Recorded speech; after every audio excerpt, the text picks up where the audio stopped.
Balat sibuyas ka, social media ang taguan, Diyos na buhay ang takbuhan. Ang pundasyon sa tamang pagtanggol, Tulfonatics Premium Vlog Starter Feeds. Siksik sa cloud chasing para lumaking mangmang, pabigat at palaging iyakin. Dahil troll at iyakin silang bata. Pagkulang sa pansin stage na sila, Tulfonatics Vlog Starter Feeds. Yun, yo! Magandang araw mga master at welcome sa ating YouTube channel. Ngayon naman ay panoorin natin tong video ni Rapi Tulfo, no? Ito ay patungkol kay Ma'am Julie Licop. Kasi 'di ba mga master, yung content natin kahapon ay patungkol naman kay Rapi Tulfo, 'di ba? Yung video na pinanood natin at nireaksyonan yung video ni Ma'am Julie Licop na patungkol kay Rapi Tulfo. Ngayon naman panoorin naman natin yung video ni Rapi Tulfo patungkol kay Ma'am Julie. Kasi itong mga Tulfonatics mga master, iyak na naman. Nag-iyakan na naman. Nag-iyakan na naman sila sa content natin kahapon. Sabi ko na nga ba, iiyak na naman sila eh. Kasi, di ba? Ito mga Tulfonatics, ayaw na ayaw nilang pag-usapan to. Di ba? Ang gusto nilang pag-usapan, yung problema ng ibang tao, 'di ba? Ganun yung mga Tulfonatics, ang gusto nila yung issue lang ng ibang tao, pero pag idol na nila, yung issue sa idol na nila ang pag-uusapan, ayaw na ayaw nila. Nagagalit.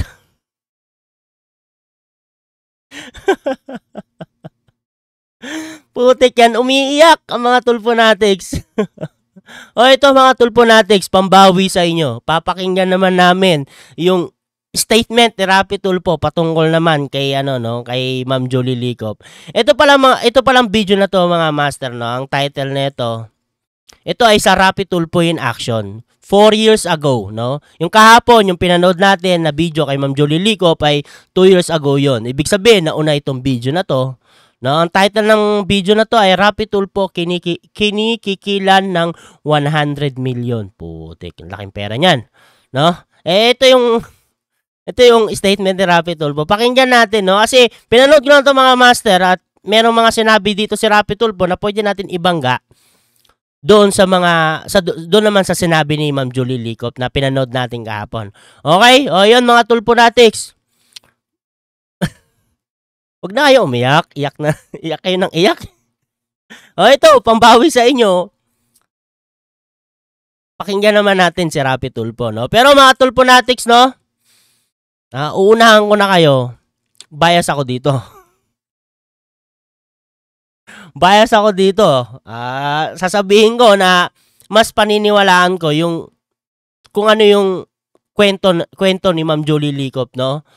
Pero hindi ko sinasabi na nagsisinungaling si Rapi Tulfo, ha. Ang sinasabi ko lang, bias ako dito. Mas paniniwalaan ko lang yung kwento ni Ma'am Julie Licop. Okay mga Tulfonatics, okay ba tayo dyan? O ito. Pero bago tayo magsimula mga master, shoutout sa inyong lahat at pakinggan natin yung puon ng mga Tulfonatics. So, pasok, Idol.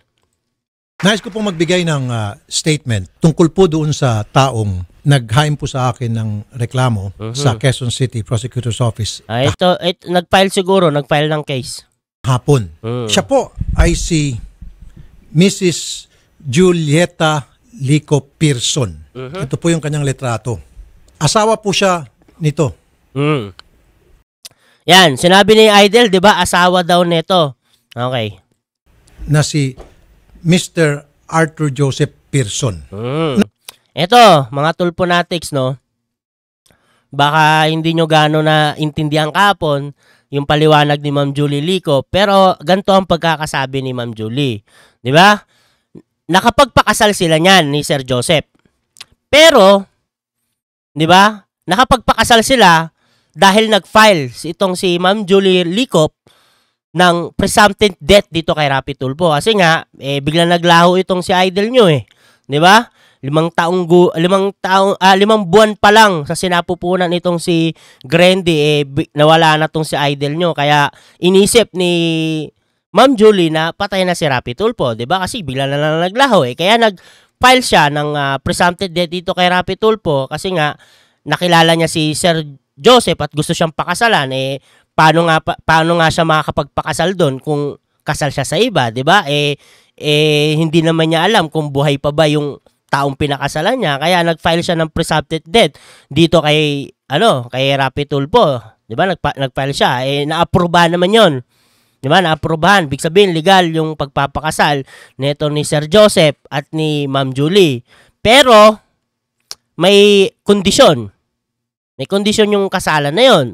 Na pag lumitaw o lumitaw or nagpakita itong si Rapi Tulfo, ibig sabihin hindi pa talaga siya patay, 'di ba? Ang mangyayari sa kasal na nangyari kay Ma'am Julie at saka kay Sir Joseph ay magiging imbalido. Okay, magiging imbalido yung kasal nila, 'di ba? Kasi nga hindi pa naman talaga patay si Rapi Tulfo. Kaya yung kasal nila walang kwenta. Ganun lang 'yon. Kadali, okay? Ibig sabihin lang, hindi yan asawa ni Ma'am Julie. Kasi nga, yung kasal na nangyari sa kanila ni Sir Joseph ay imbalido. Okay? Malinaw tayo dyan, mga Tulfonatics. Now, kasal po itong si Arthur Joseph at saka si Julieta Lico Pearson. Sila po ay nakasal sapagkat si Julieta Lico po, bago siyang magsama nila ni Mr. Pearson, nag-file siya ng presumptive death para sa akin. Palitawin na ako po'y yumao na. Okay. Di ba? Ito, hindi tinanggi ni Rapi Tulfo. Hindi niya tinanggi. Okay? Pinaliwanag niya pa, sinabi niya pa na, yun nga, na nag-file si Ma'am Julie Licop ng presumptive death dito sa kanya, kaya nakapagpakasal sila ni Sir Joseph. Ibig sabihin lang, mga Tulfonatics, hindi tinanggi ni Rapi Tulfo na asawa niya tong si Ma'am Julie. Di ba? Hindi niya tinanggi. Kasi nga, kung tinanggi niya, dapat sinabi niya na bakit kayo nag-file ng presumptive death sa akin, hindi naman tayo kasal. Pero hindi ganoon, di ba? Sinabi niya na nag-file itong si Ma'am Julie ng presumptive death sa akin na pinapalabas na ako ay pumanaw na para makapagpakasal sila ni Sir Joseph. Di ba? Ibig sabihin lang nun, hindi niya tinatanggi na kasal siya dito kay Ma'am Julie. Okay? Sila po ay pwede na magpakasal, dalawa. At para si Julieta po ay makakapunta na sa Amerika. At yun na nga. Kasi nga, di ba, kunyari kang foreigner, di ba, nag-asawa ka ng kailangan pakasalan mo yun, di ba? Kasi paano mo siya mabibitbit sa bansa nyo kung hindi kayo kasal, di ba? Kaya, kailangan talaga nila magpakasal. Di ba? Kahit nga may history itong si Ma'am Julie, di ba? Tinanggap naman siya ng buo ni Sir Joseph, di ba? Okay naman, goods naman yun. Kasi nga, gumanda naman yung, kahit paano, yung buhay nila at nakaahon sila sa hirap, di ba? Okay naman yun. Nga po, yung kanya pong ipinail na presumptive death para sa akin ay napruba naman po ng korte dito sa Pilipinas kung kaya't natuloy po ang kasal nila ni Mr. Arthur Joseph Pearson. Ang tanong kasi dyan, Idol, ba't ka ba kasi nawala? Di ba? Yun yung tanong dyan, mga Tulfonatics Ba't bigla ka nawala? Di ba? Saan kaya nagpunta si Idol? Sila pong dalawa ay nakatira ngayon sa barangay Tinang, Concepcion, Tarlac. Nung ako po ay isa palang struggling broadcaster o naghikahos na mamamayag. Maraming taon nang nakararaan. I reach out to my daughter with her. At pakinggan nyo to kasi iba yung kwento naman ni Ma'am Julie kaysa dito kay Rapi Tulfo Pakinggan nyo to. Struggling broadcaster o naghikahos na mamamayag. Maraming taon nang nakararaan. I reach out to my daughter with her. At nakita po kami ng aking anak sa kanya. Di ba? Ang sabi ni Ma'am Julie Licop, ang naghanap dito kay Rapi Tulfo, di ba, yung anak niya. Dito, sa kwento naman ni Idol, siya yung nag-reach out. Di ba? Magkaiba, no? Kay Ma'am Julie, yung anak ni mismo ni Rapi Tulfo na si Grandy ang naghanap sa kanya. Nagpursiging hanapin si Rapi Tulfo. Pero dito, sabi ni Idol, siya daw yung nag-reach out. At ako po ay nagbigay ng tulong, pinansyal at mga regalo. At nagkaroon po kami. Bigay daw ng pinansyal at regalo. Pero iba yung kwento ni Ma'am Julie Licop. Mga tulponatics ha, uulitin ko, bias ako dito. Pero hindi ko sinasabi na nagsisinungaling si Idol, di ba? Mas pinaniniwalaan ko lang yung kwento ni Ma'am Julie Licop kaysa dito kay Rapi Tulfo. Okay? Para klaro tayo, putik yan. Para hindi kayo iyak ng iyak, umiiyak kayo lagi.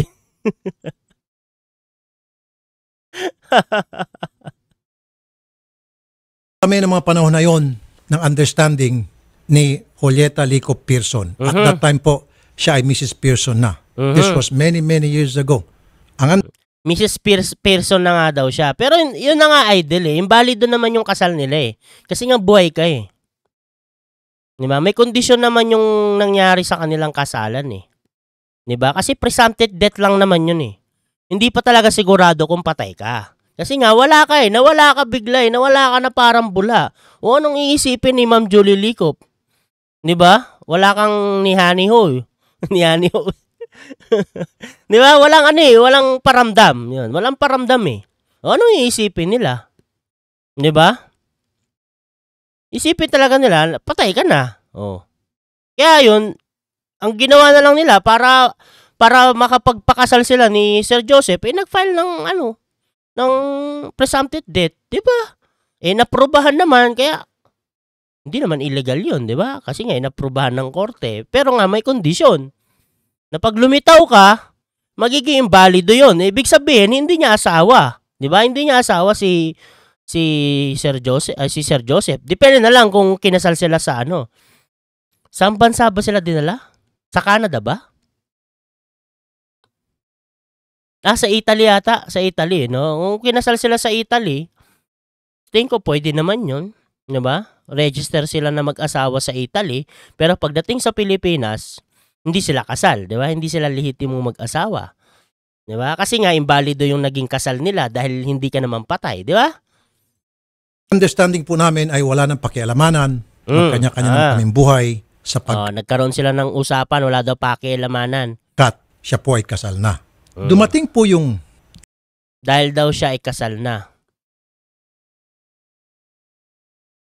Pero yun na nga eh. Kahit nga nakasal sila, may kondisyon naman yun. Kaya hindi na valid yung kasal na yun. Time. This was last year, December, na napag-alaman kong ikakasal na po yung aking anak sa kanya. Kinausap ko po yung mga kamag-anak niya para hingin po yung bagong number ng anak ko upang ako po ay makapagbigay ng tulong sa kasal. $10,000 as a matter of fact. Pero laki nun ah, $10,000. Magkano yun, Idol? $10,000.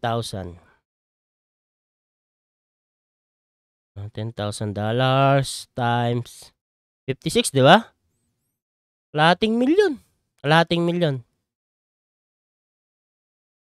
Tumanggi po silang ibigay yung number ng bata. Nakausap ko po yung isa sa Tumanggi silang ibigay yung number ng bata.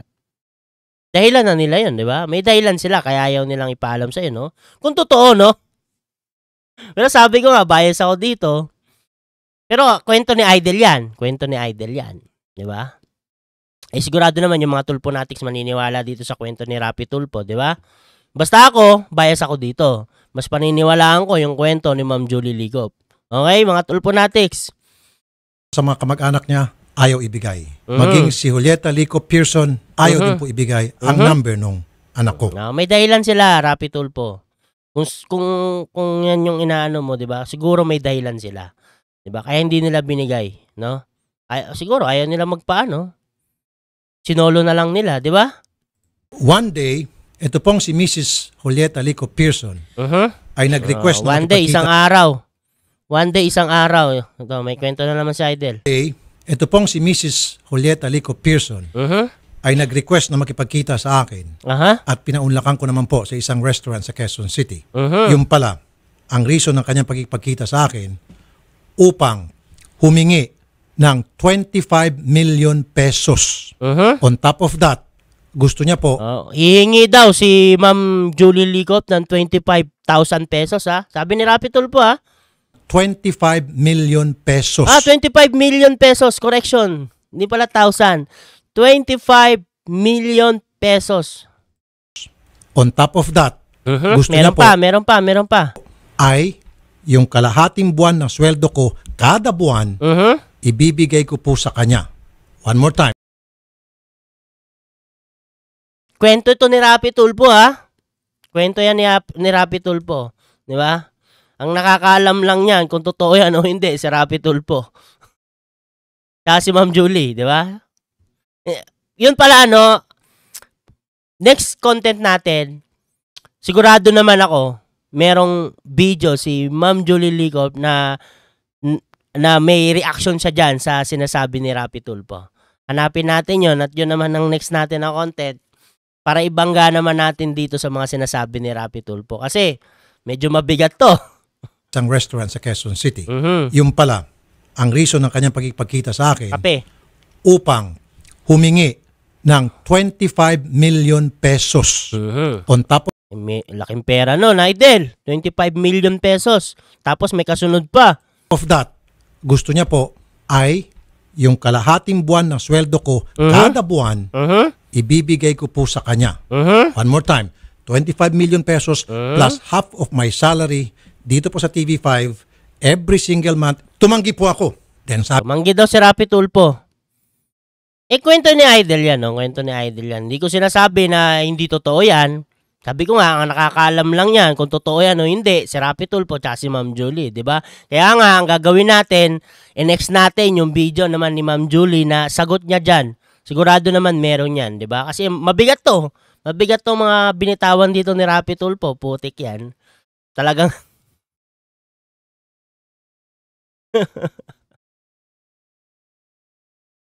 putik yan. sabi niya, siya po'y mag-aalboroto at sisiraan niya po ako sa media. Mabigat yan. Mabigat na statement yan, di ba? Sabi ni Rapi Tulfo, nagkita sila ni Ma'am Julie Licop sa Quezon City, di ba?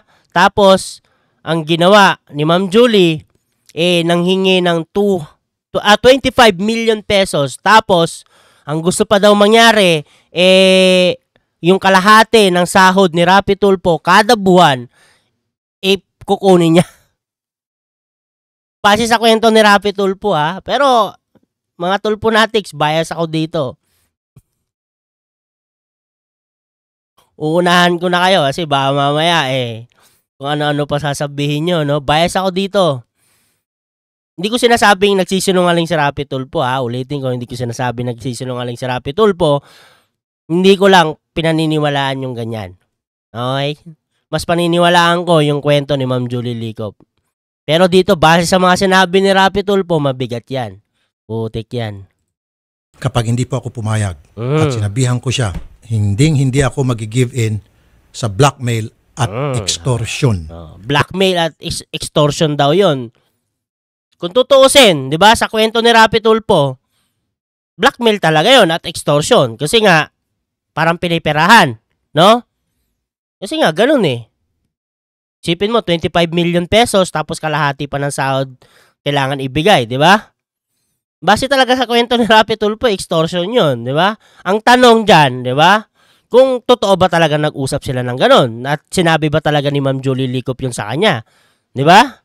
Yun yung dapat malaman dyan kung totoo ba yan, di ba? Kaya hanapin natin yung video, sigurado may sagot dyan si Ma'am Julie Licop kay Rapi Tulfo. Okay? Kung ako'y bibigay ng pera, yun po ay para sa bata, hindi para sa kanya. Sapagkat ang gusto niya po mangyari, gusto raw po niya mabuhay na marangya, kaya kailangan daw niya po ng perang iyon. Grabe to. Mabigat-bigat yan, Idol. Ito dapat yung pinapatulpo. Juicing-juicy. Di ba mga Tulfonatics? Sipin mo. Di ba, base talaga sa kwento ni Rapi Tulfo, pangingikil yun. Tapos ang dahilan lang ng babae, di ba? Para mamuhay sila ng marangya. Putik, juicing-juicy yun. Dapat yan yung mga pinapatulpo. Papatok yan sa mga Tulfonatics. Pero mabigat mabigat yung mga sinabi dito ni Rapi Tulfo Parang Sabi ko nga, bias ako dito, pero mabigat talaga. Ang bigat ng mga sinabi ni Rapi Tulfo. No? Bigat. Hanggang ko po siya. Nagbigay po siya ng taning. And that was before Tinaningan pa daw si Rapi Tulfo. election this year. Pagkatapos po ng halalan, ako po ay nakatanggap ng liham, final demand letter galing po sa kanyang abogado na si Attorney Lefrendo M. Gonzales. Ito, merong letter, no, galing sa abogado daw ni Ma'am Julie Licop, no. So, tingin ko naman ito, baka totoo to. Kasi may papel, di ba, may papel eh. Dito po sa final demand letter, ayan po, 10-0. Ayan yung law firm. Law firm. Law Advocates and Legal Officers. 100 million pesos na po ang hinihingi. 100 million pesos daw ang hinihingi. Sabi ko nga, papel yan. Baka totoo yan. Diba? Or pwede talagang totoo yan.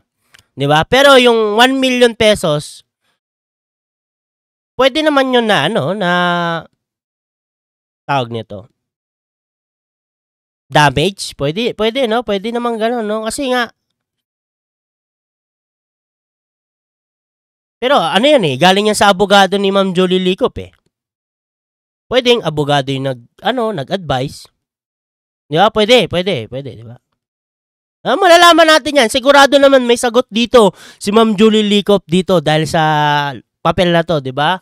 Sa tingin ko naman, legit naman yan, di ba? Kasi papel yan, tapos may law firm pa, meron pang sinabing pangalan si Rapi Tulfo, di ba? Kaya, mukhang legit yan. Take note, 100 million. Bilangin niyo po yung mga zero dyan. 10 zero yan. Ang tanong pala dyan, no, bakit 100 million? Di ba? Yun yung tanong dyan. Bakit 100 million ang hinihingi dyan? Anong dahilan yan? At spelled out, 100 million pesos. At dito po sa ibaba, nakalagay, they hope na ibibigay ko po. They hope that you will give the final demand letter its almost attention and due course to avoid the needless expense and embarrassment to allegation. Pero marami pa nakasulat dito eh. In the view, final demand, 100 million to our client with 5 days from receipt of this demand letter, no? Marami pa naman yan na hindi natin alam yung pinakatunay na niyan kung bakit 100 million. Okay? Yung demand na 100 million dahil kung hindi, ako po'y malalagay sa isang embarrassment. Ayan po.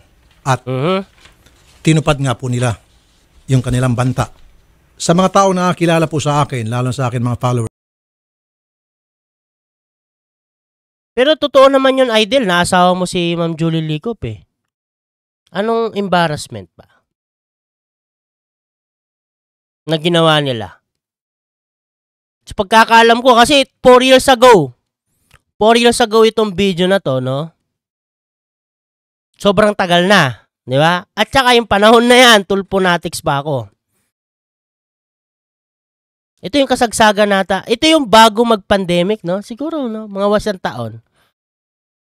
Hindi, nasa Pinas pa ako nito. 4 years ago.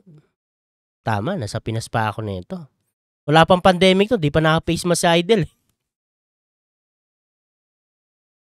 Malalaman natin. Pag nakita natin, no, yung video na patungkol naman dito, no, na sagot ni Ma'am Julie Licop. Kasi nga, mabibigat dito yung mga sinabi ni Rapi Tulfo.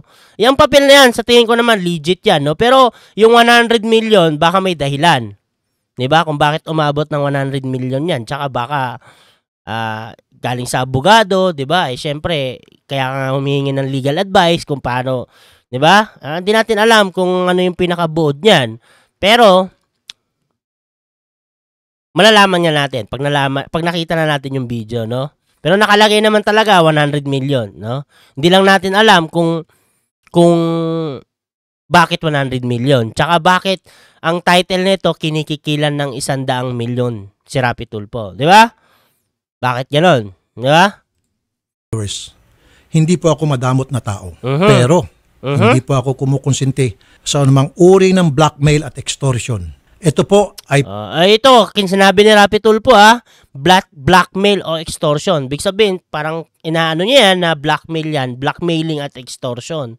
'Di ba? Hindi naman pinakita sa atin lahat ni Rapi Tulfo, 'di ba? Kung ano yung talagang dahilan kung bakit umabot ng 100 milyon, 'di ba? Pero sinabi niya na hindi daw siya nag-aano ng blackmail at extortion. Ibig sabihin, para sa kanya, blackmail yan na extortion. Plain and simple extortion. Gusto niya pong mag-extort ng pera para gumanda raw po ang buhay na nilang mag-asawa. Inulit niya yung sinabi kanina, 'di ba?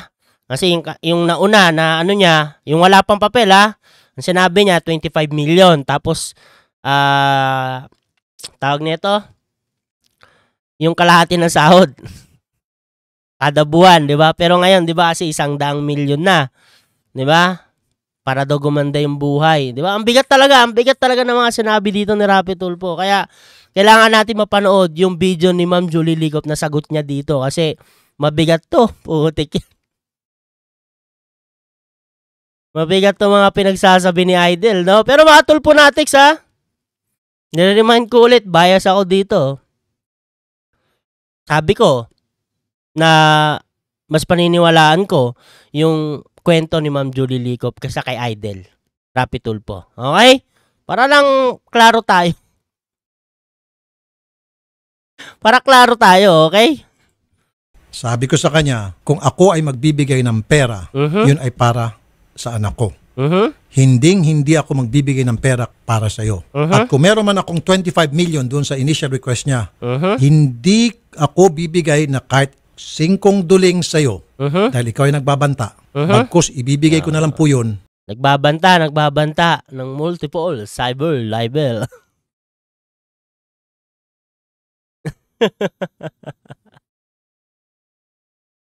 Hindi. Iba-ibang banta, no? Nagbabanta daw na parang ipapahiya si Rapi Tulfo, no? Kwento niya yan. Sa mga mahihirap nating kababayan na pupunta po rito sa amin para humingi ng mahihirap, no? Yung mga pobreng mahihirap. Tulong sa aming action center. Hanggang dito lang pala din yung video ni Rapi Tulfo. Ito, basahin na lang natin itong pagtapos. Ano kaya to?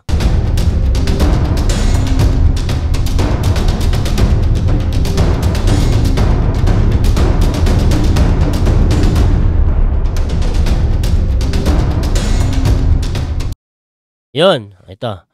Noong October 5, 1992, nagpakasal si Julieta kay Arthur Joseph Person ayon sa record ng Philippine Statistics Authority, PSA, Office of the Civil Registrar General, no? Pero ito, no, klaruhin lang natin 'yan, 'di ba? Ay, hindi, base sa kwento ni Ma'am Julie Licop, 'di ba? Na itong kasal nila ni Sir Arthur, 'di ba? Person ay imbalido. Kasi nga nakapagpakasal lang, natuloy lang naman yung kasal nila dahil inaprubahan ng korte na dahil sa nag-file sila ng presumptive death dito kay Rapi Tulfo, 'di ba? Kasi nga kala nila patay na si Rapi Tulfo, 'di ba? Pero nga may kondisyon 'yon. Kasi presumptive death lang naman hindi pa naman sigurado talaga na patay na talaga si Rapi Tulfo, 'di ba? Hindi naman talaga patay, buhay na buhay sa Idol, 'di ba? 'Di ba? Kaya yung kasal na nangyari, imbalido kasi nga dahil kasali yung sa kasunduan na pag lumitaw si Rapi Tulfo, mawawalan ng visa yung kasal nila. Kaya hindi niya asawa, no? Hindi niya asawa si Sir Arthur, no? Asawa niya nung hindi pa lumilitaw si Rapi Tulfo. Pero nung lumitaw na, wala na, imbalido na yung kasal na nangyari kasi nga kasali yung sa kasunduan, di ba? At yun, mga master, no? Isunod naman natin yung video ni Ma'am Julie Licop. Kasi yung mga sinabi dito ni Rapi Tulfo, mabigat to. Diba? Mabibigat yung mga binitawan dito ni Idol. Di ba? Kasi title pa lang, Rapi Tulfo kinikikilan ng 100 milyon.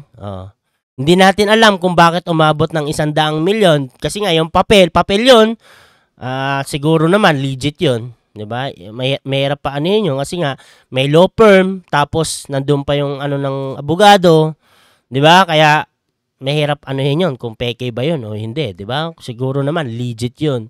Bakit naman ilalabas ni Rapi Tulfo yung papel na yun kung hindi naman legit yun, 'di ba? Pero ang tanong diyan, bakit umabot ng 100 milyon? 'Di ba? Kaya mas maganda mapanood natin yung video naman ni Ma'am Julie Licop na sagot niya dito kay Rapi Tulfo kasi ang bibigat ng mga binitawan ni Idol Rapi Tulfo niyan dahil pinapalabas niya, 'di ba? Na parang kinikikilan siya. 'Di ba? Kinikikilan siya ni Ma'am Julie Licop, 'di ba? At ano pa, 'di ba? Yung ipapahiya pag hindi binigay yung gusto, 'di ba? Mga sinabi ni Rapi Tulfo, 'di ba? Kaya mabibigat lahat 'to, mga statement ni Idol. Kaya dapat mapanood talaga natin yung isa pang video, yung kay Ma'am Julie Licop. O mga Tulfonatics, happy na ba kayo? Hindi na ba kayo iiyak na pinakinggan natin yung idol nyo, no? Pero ito, uulitin ko sa inyo, bias ako dito. Mas paniniwalaan ko yung kwento ni Ma'am Julie Licop kaysa kay Rapi Tulfo, no? Pero hindi ko sinasabi na sinungaling si Rapi Tulfo. Ang sinasabi ko lang, bias ako. Mas paniniwalaan ko lang yung kwento ni Ma'am Julie Licop. Ayan, mga Tulfonatics. Tapos na ba pag-iyak nyo? Tama na ang iyak, ha? Cry kayo lagi. Putik yan, eh. Doon kayo umiyak sa next video dahil baka mamaya maganda yung mga banat ni Ma'am Julie Licop dito. No?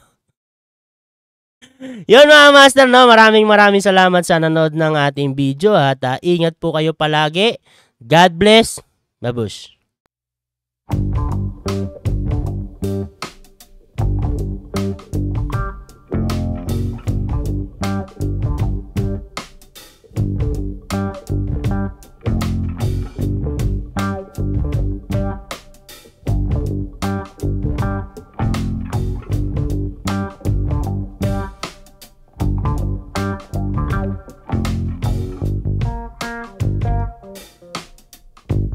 Yeah.